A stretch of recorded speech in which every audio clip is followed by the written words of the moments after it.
வணக்கம், வந்தனம், நமஸ்தே, நமஸ்கார். எல்லாருக்கும் இனிய மாலை வணக்கம் மக்களே. நான் உங்கள் Sanju. Welcome to Sanju current affairs. இன்னைக்கு இந்த வீடியோல நம்ம 2024, 25வது வருடம் ஏப்ரல் மாதம் வரைக்குள்ள கரண்ட் அஃபேர்ஸ் உள்ள மொத்த அப்பாயின்மெண்ட்ஸும் ஒரே வீடியோல பார்க்க போறோம். சோ முக்கியமான 75 அப்பாயின்மெண்ட். சோ அப்பாயின்மெண்ட்ஸ்ல இருந்து கேள்வி கேட்டாங்கன்னா இது 75ல இருந்தா கண்டிப்பா ஏதாவது ஒரு கேள்வி வரும். இது நமக்கு TNPSC group 1, 2, 4 S A exam prepare பண்ற எல்லா மாணவர்களுக்குமே ரொம்ப யூஸ்ஃபுல்லா இருக்கும். இது போக நமக்கு எஸ்எஸ்சி, ரயில்வே, டிஆர்பி, பாண்டிச்சேரி எக்ஸாமுக்குமே இதையும் பார்த்தாலே போதும். கண்டிப்பா இதுல இருந்து ஒரு கொஸ்டின் வர்றதுக்கான வாய்ப்புகள் அதிகம். நம்ம கிளாஸ்க்குள்ள போயிடலாம். சோ முதல்ல பாத்தீங்க அப்படின்னா 16வது நிதி ஆணைய தலைவர் 16th பினான்ஸ் கமிஷன் சேர்மன் யாரு அப்படின்னா அரவிந்த் பனகாரியா அவர்கள். நமக்கு நிதி ஆணையம் பினான்ஸ் கமிஷன் முதல் பினான்ஸ் கமிஷன் எப்ப ஆரம்பிக்கப்பட்டது அப்படின்னு கேட்டாலும் 1951. இந்த அப்போ 16வதுக்கு அரவிந்த் பனகாரியா. அதற்கு அடுத்தது நால்சா அப்படிங்கிற அமைப்பினுடைய எக்ஸிகியூட்டிவ் சேர்பர்சன், நால்சாவின் செயல் தலைவராக நியமனம் செய்யப்பட்டவர் சஞ்சீவ் கண்ணா அவர்கள். சஞ்சீவ் கண்ணா அவர்கள். அடுத்தது பிம்ஸ்டெக் செக்ரட்டரி ஜெனரல். பிம்ஸ்டெக் உடைய பிம்ஸ்டெக்னா ஒரு சர்வதேச அமைப்பு. 1997 ஆரம்பிக்கப்பட்ட அமைப்பு. இதனுடைய தலைமையகம் எங்க இருக்கு அப்படின்னா நமக்கு பங்களாதேஷ்ல உள்ள டாக்கால இருக்கு. ஓகேவா? சோ இது இந்த பொதுச் செயலாளர் பதவியேற்ற முதல் இந்தியர் யார் அப்படின்னா இந்திரமணி பாண்டே. இதுவரைக்கும் எந்த இந்தியர்களும் இந்த பதவி வகிச்சதுல முதல் இந்தியர் இந்திரமணி பாண்டே. அடுத்த கேள்வி பாத்தீங்க அப்படின்னா நமக்கு இந்த 2024, 25ல நிறைய மாநிலங்கள்ல எலெக்ஷன் நடந்துச்சு. அந்த எலெக்ஷன்ல நிறைய புதுசா சீஃப் மினிஸ்டர் எல்லாம் வந்தாங்க. சோ அது என்னங்கிறத பாத்திரலாம். சோ அதே மாதிரி பீகாருடைய சீஃப் மினிஸ்டரா ஆல்ரெடி இருந்த நிதிஷ்குமார் அவர்கள் தான் தேர்ந்தெடுக்கப்பட்டிருக்காரு. சோ அவர் எந்த கட்சியை சேர்ந்தவர் அப்படின்னு கேட்டாங்க அப்படின்னா ஐக்கிய ஜனதா தளம், ஜனதா தள் யுனைடெட் சொல்லுவாங்க. ஐக்கிய ஜனதா தளம். நமக்கு பாலிட்டில எல்லாம் நமக்கு இந்த கேள்வி எல்லாம் கேட்பாங்க. எந்த கட்சியினுடைய சின்னம். சோ இந்த கட்சியினுடைய சின்னம் என்ன அப்படின்னா நமக்கு அம்பு, ஆரோ. சோ ஆரோ தான் இந்த கட்சியினுடைய சின்னம், அம்பு. அதுக்கு அடுத்தது பாத்தீங்க அப்படின்னா first women subedar of Indian army. இந்திய ராணுவத்தின் முதல் பெண் சுபேதார் யார் அப்படின்னா பிரீத்தி ரஜாக் அவர்கள். அதற்கு அடுத்தது பாத்தீங்க அப்படின்னா சிக்கிம்ல எலெக்ஷன் நடந்து சிக்கிமுடைய முதலமைச்சராட்டு யார் தேர்ந்தெடுக்கப்பட்டிருக்காங்க அப்படின்னா பிரேம் சிங் தமாங். பிரேம் சிங் தமாங் அப்படிங்கிறவர் தேர்ந்தெடுக்கப்பட்டிருக்காரு. இவர் எந்த கட்சியை சேர்ந்தவர் அப்படின்னா சிக்கிம் கிராந்திகாரி மோர்ச்சா. சிக்கிம் கிராந்திகாரி மோர்ச்சா அப்படிங்கிற ஒரு கட்சி. சிக்கிம் கிராந்திக் எஸ்கேஎம்னு சொல்லுவாங்க. இந்த கட்சியுடைய சின்னம் என்ன அப்படின்னா டேபிள் லேம்ப். ஓகேவா? டேபிள் லேம்ப் தான் இந்த கட்சியினுடைய சின்னம். அடுத்த கேள்வி பாத்தீங்க அப்படின்னா ட்ராய் அமைப்பினுடைய சேர்மன். ட்ராய்னா telecom regulatory authority of India. Telecom regulatory authority of India. இப்ப நம்ம டிஎன்பிசில ஃபுல் ஃபார்ம் எல்லாம் கேட்கிறாங்க. அதனால இந்த ஃபுல் ஃபார்மும் படிச்சுக்கோங்க. டெலிகாம் ரெகுலேட்டரி அத்தாரிட்டி ஆஃப் இந்தியாவுடைய தலைவராக தேர்ந்தெடுக்கப்பட்டவர் அனில் குமார் லஹோட்டி அப்படிங்கிறவர். அதற்கு அடுத்தது இன்டர்நேஷனல் கோர்ட் ஆஃப் ஜஸ்டிஸ், சர்வதேச நீதிமன்றத்தினுடைய தலைவராக தேர்ந்தெடுக்கப்பட்டவர் நவாப் சலாம் அவர்கள். அதற்கு அடுத்தது ஐஆர்சிடிசி. ஐஆர்சிடிசினா Indian railway catering and tourism corporation. Indian railway catering and tourism corporation தான் ஐஆர்சிடிசி அப்படிங்கிறது.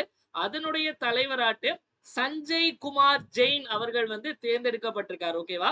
அதே மாதிரி இந்தோனேஷியா நாட்டினுடைய அதிபர். எதுக்கு நம்ம வேற நாட்டினுடைய அதிபர் படிக்கணும் அப்படின்னா சில முக்கியமான நாடுகள் இருக்கு. ஏன்னா இந்தோனேஷியா நாட்டினுடைய இந்த அதிபரா இருக்கக்கூடிய பிரபோவோ சுபியாண்டோ தான் பாத்தீங்க அப்படின்னா நம்ம நாட்டினுடைய அந்த குடியரசு தின விழாவுக்கு சிறப்பு விருந்தினரா வந்திருப்பாரு, சீஃப் கெஸ்டா வந்திருப்பாரு. ஓகேவா? பிரபாவோ சுபியாண்டோ. அதற்கு அடுத்து நம்ம பக்கத்து பங்காளி பாகிஸ்தானுடைய பிரதமர் யாரு அப்படின்னு கேட்டாங்க அப்படின்னா ஷபாஸ் ஷெரீப் அவர்கள். அதற்கு அடுத்தது பாத்தீங்க அப்படின்னா லோக்பால் அப்படிங்கிற ஒரு அமைப்பு இருக்கு. சரி, நம்ம இந்திய அளவுல பாத்தீங்க அப்படின்னா லோக்பால், மாநிலங்கள் அளவுல லோக் ஆயுக்தா அப்படின்னு சொல்லுவாங்க. அதாவது இந்த ஊழல் பத்தி விசாரிக்கக்கூடியது. இந்த லோக்பால் அமைப்பினுடைய தலைவர் யார் அப்படின்னா அஜய் மாணிக் ராவ் கன்வில்கர். அஜய் மாணிக் ராவ் கான்வில்கர் தான் லோக்பாலுடைய தலைவர்.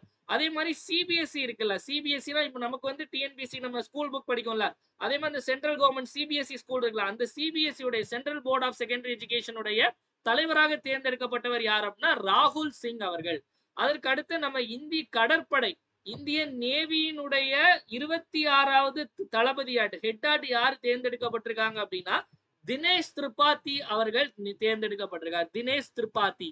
அடுத்த கேள்வி national ambassador of UNICEF India. UNICEF இந்தியாவின் தேசிய தூதராக நியமனம் செய்யப்பட்டவர் நடிகை கரீனா கபூர் அவர்கள்.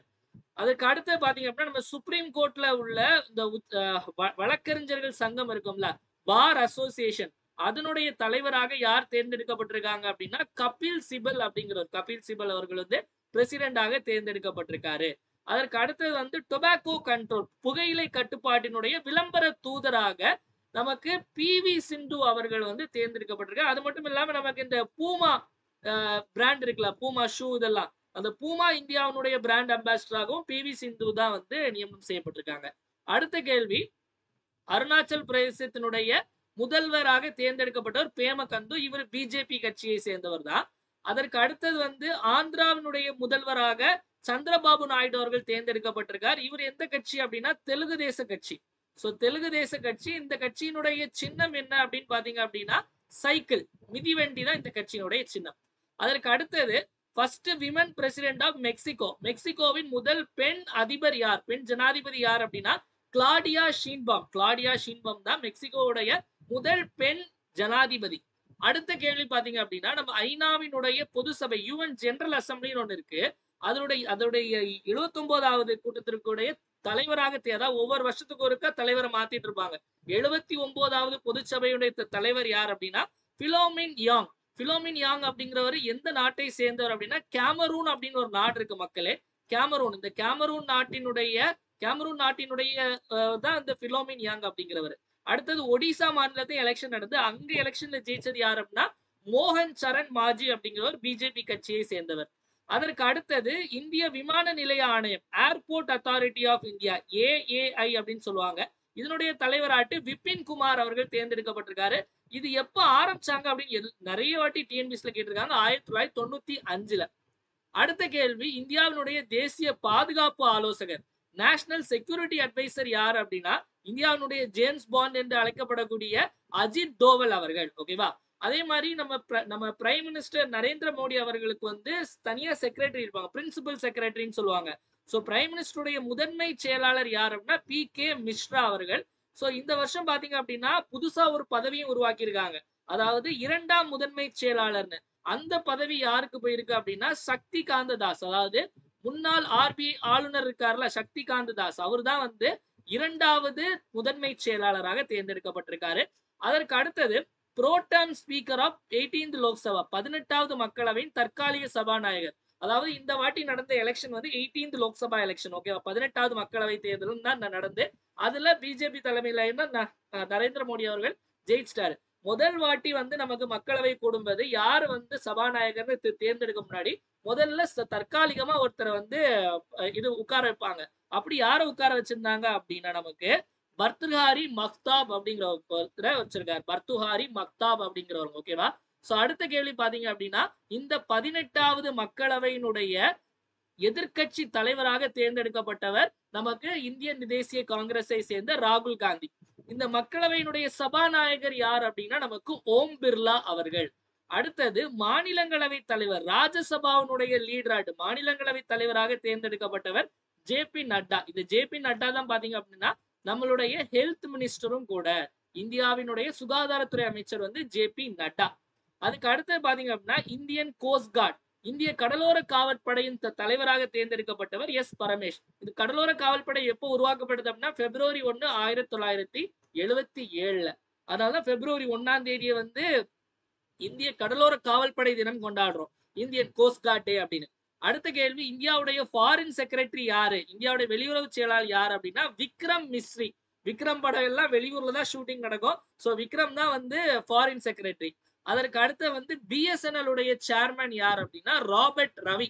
நம்ம பிஎஸ்என்எல் நிறைய பேர் யூஸ் பண்ண மாட்டீங்க, பிஎஸ்என்எல் உடைய சேர்மன் வந்து ராபர்ட் ரவி. அதே மாதிரி நம்மளுடைய கீழே பக்கத்துல இருக்கக்கூடிய நாடு வந்து ஸ்ரீலங்கா. ஸ்ரீலங்கால பாத்தீங்க அப்படின்னா முதல்ல வந்து ஆட்சி மாறி நம்ம வந்து அனுராக் குமாரா திசநாயக்கே அப்படிங்கிறவர் வந்து அங்க அதிபராக பதவி ஏற்றிருக்காங்க. அதே மாதிரி வந்து அங்க யார் வந்து பிரதமர் அப்படின்னா ஹரிணி அப்படிங்கிறவங்க தான் பிரதமராக தேர்ந்தெடுக்கப்பட்டிருக்காங்க. ஓகே, அங்க ஸ்ரீலங்கா பொறுத்த வரைக்கும் அதிபர் தான் முக்கியமான போஸ்டிங். அடுத்த கேள்வி பாத்தீங்க அப்படின்னா அமெரிக்காவுக்கான இந்திய தூதர், இந்தியாஸ் அம்பாசிடர் டு யுஎஸ்ஏ யார் அப்படின்னா வினய் குவாத்ரா அவர்கள். அதற்கு அடுத்தது நிறைய மாநிலங்கள்ல ஆளுநர் மாத்துனாங்க. நம்ம வந்து சில முக்கியமான மாநிலங்கள் மட்டும் பார்க்கலாம். அதுலயும் நம்ம தமிழர்கள் யாரையாவது வேற மாநிலத்துல போட்டிருக்காங்களான்னு பாத்தீங்க அப்படின்னா மகாராஷ்டிராவினுடைய ஆளுநராக சிபி ராதாகிருஷ்ணன் அவர்கள் வந்து நியமனம் செய்யப்பட்டிருக்காரு.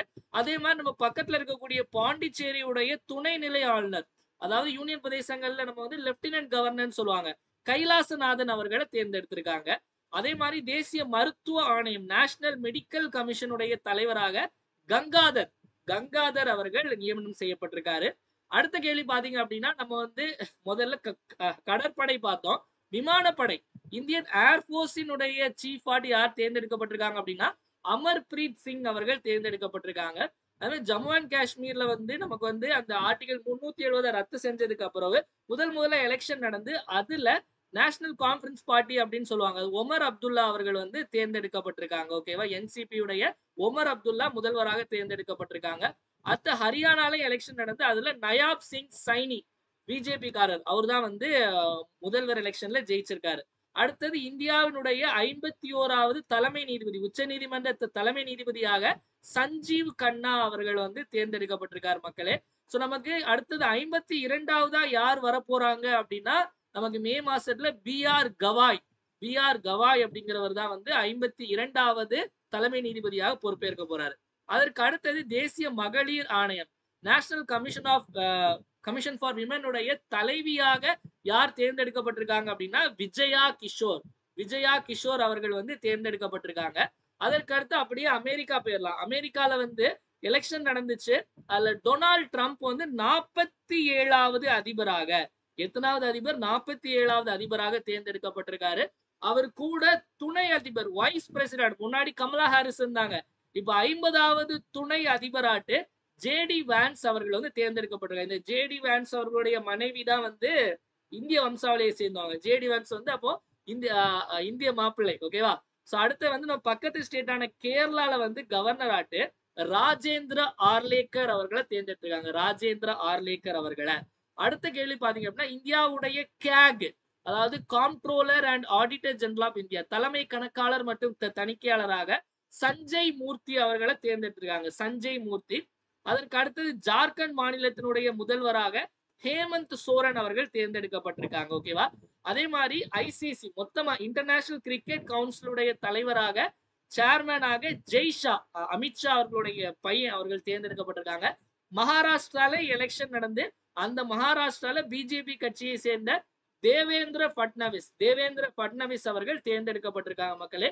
அடுத்தது பாத்தீங்க அப்படின்னா நமக்கு ஆர்பிஐ ரிசர்வ் பேங்க் ஆஃப் இந்தியாவினுடைய ஆளுநராக பதவியேற்றவர் வந்து சஞ்சய் மல்ஹோத்ரா அவர்கள். அதே மாதிரி அடுத்து தமிழ்நாட்டுல பாத்தீங்க அப்படின்னா தமிழ்நாட்டுல இயல் இசை நாடக சபை அப்படின்னு ஒன்று இருக்கு. அந்த இயல் இசை நாடக சபையின் தலைவராக தேர்ந்தெடுக்கப்பட்டவர் வாகை சந்திரசேகர், ஆக்டரா உள்ளவர். அது மட்டும் இல்லாம முன்னாடி வேளச்சேரி தொகுதியுடைய எம்எல்ஏ எல்லாம் இருந்திருக்காரு. அதே மாதிரி தேசிய மனித உரிமைகள் ஆணையத்தினுடைய தலைவராக தமிழ்நாட்டை சேர்ந்த ராமசுப்ரமணியன் அவர்கள் தேர்ந்தெடுக்கப்பட்டிருக்கார். நேஷனல் ஹியூமன் ரைட்ஸ் கமிஷனுடைய சேர்மன் ராமசுப்ரமணியன். அடுத்த கேள்வி பாத்தீங்க அப்படின்னா இஸ்ரோவினுடைய 11வது தலைவராகவும் ஒரு தமிழர் தான் தேர்ந்தெடுக்கப்பட்டிருக்கார், கன்னியாகுமரி மாவட்டத்தை சேர்ந்த வி நாராயணன் அவர்கள். அதே மாதிரி எலெக்ஷன் வர்றதுக்கு முன்னாடி எலெக்ஷன் கமிஷனர், தலைமை தேர்தல் ஆணையர் எல்லாம் மாத்தினாங்க. அப்படி இந்தியாவுடைய 26வது தலைமை தேர்தல் ஆணையராக யாரை நியமனம் செஞ்சாங்க அப்படின்னா ஞானேஷ்குமார் அவர்கள். அதாவது ஒரு எலெக்ஷன் கமிஷனர், சீஃப் எலெக்ஷன் கமிஷனரும் 2 எலெக்ஷன் கமிஷனர் இருப்பாங்க. அதாவது ஒரு தலைமை தேர்தல் ஆணையர், 2 தேர்தல் ஆணையர். ஒன்னு ஞானேஷ்குமார் வந்து தலைமை தேர்தல் ஆணையர். இந்த தேர்தல் ஆணையர் யார் அப்படின்னா விவேக் ஜோஷி மற்றும் சுக்பீர் சிங் சந்து அவர்கள். அடுத்தது பாத்தீங்க அப்படின்னா டெல்லி. சோ வந்து கோட்டையில யார் பிடிச்சிருக்காங்க அப்படின்னா ரேகா குப்தா அவர்கள் தான் முதல்வராக இருக்காங்க, பிஜேபி கட்சியை சேர்ந்தவங்க. முன்னாடி ஆம் ஆத்மியுடைய அரவிந்த் கெஜ்ரிவால் இருந்தார், அரவிந்த் கெஜ்ரிவால் வந்து தோத்துட்டாரு, அதனால ரேகா குப்தா அவர்கள் வந்திருக்காங்க. நான் முதலே சொன்ன மாதிரி இந்த principal secretary to prime minister, பிரதமரின் முதன்மை செயலாளர் 2, இந்த பதவி யார் வகிச்சிருக்காங்க அப்படின்னா சக்திகாந்த தாஸ் அவர்கள், முன்னாள் ஆர்பிஐ கவர்னர். அடுத்து நம்ம புதுசா நம்ம கவர்மெண்ட் ஃபார்ம் ஆச்சு, நம்ம எல்லாருக்கும் தெரியும் நரேந்திர மோடி அவர்கள் வந்து பிரைம் மினிஸ்டர் அப்படின்னு. சோ வேற நிறைய முக்கியமான மினிஸ்டர்ஸ் மட்டும் பார்க்கலாம். கல்வித்துறை எஜுகேஷன் மினிஸ்டர் யார் அப்படின்னா தர்மேந்திர பிரதான் அவர்கள். அதே மாதிரி பாதுகாப்புத்துறை அமைச்சர் முன்னாடி இருந்தவர் தான் ராஜ்நாத் சிங் அவர்கள் தான். அடுத்தது பாத்தீங்க அப்படின்னா நிதி அமைச்சர் யாருன்னா நிர்மலா சீதாராமன் அவர்கள். ஹெல்த் மினிஸ்டர் சுகாதாரத்துறை அமைச்சர் வந்து ஜே.பி. நட்டா. மத்திய பழங்குடியினர் விவகார அமைச்சர் ட்ரைபல் அஃபேர்ஸ் உடைய மினிஸ்டர் யார் அப்படின்னா ஜுவல் ஓரம் அப்படிங்கிற ஜுவல் ஓரம். அடுத்து தமிழ்நாட்டினுடைய தலைமை வழக்கறிஞர், அதாவது அட்வொகேட் ஜெனரல் ஆஃப் தமிழ்நாடு யார் அப்படின்னா PS ராமன். இப்ப சமீபத்துல கூட சென்னை சூப்பர் கிங்ஸ் பத்தி ஒரு புக்கு கூட எழுதியிருந்தாரு. அதற்கு அடுத்து பாத்தீங்க அப்படின்னா சேர்மன் ஆஃப் லோக் ஆயுக்தா இன் தமிழ்நாடு. நம்ம முதல்ல பார்த்தோம் லோக்பால் அப்படிங்கிறது பார்த்தோம். சோ இது வந்து இங்க லோக் ஆயுக்தா யார் அப்படின்னா ராஜாராம் அவர்கள். தமிழ்நாட்டுடைய லோக் ஆயுக்தா தலைவர் ராஜாராம்.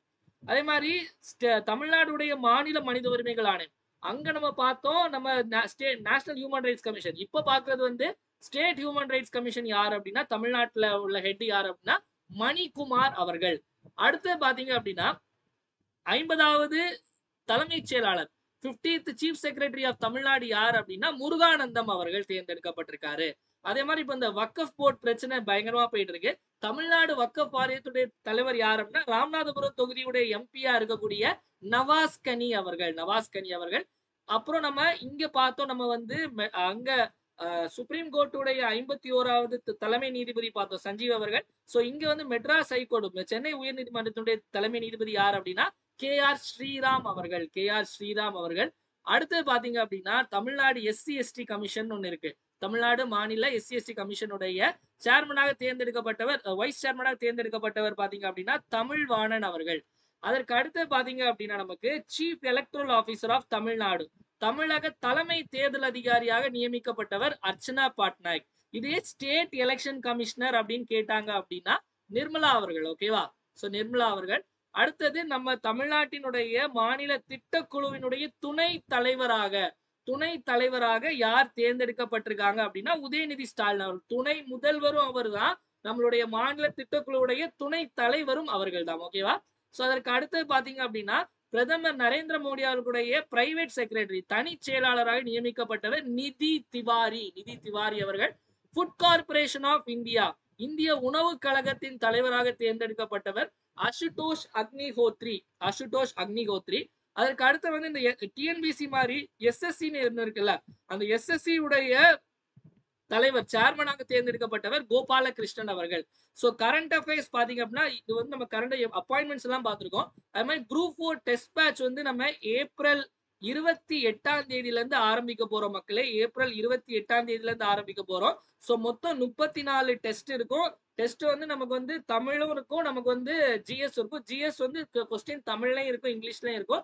ஜாயின் பண்ணணும்னு நினைக்கிறவங்க வந்து 9445275642 அப்படிங்கிற இந்த நம்பருக்கு வந்து நீங்க என்கொயர் பண்ணி நீங்க ஜாயின் பண்ணிக்கலாம். சோ இதுக்கான நம்ம சஞ்சு கரண்ட் அஃபேர்ஸ் அப்படிங்கிற ஒரு டெலகிராம் சேனல் இருக்கு.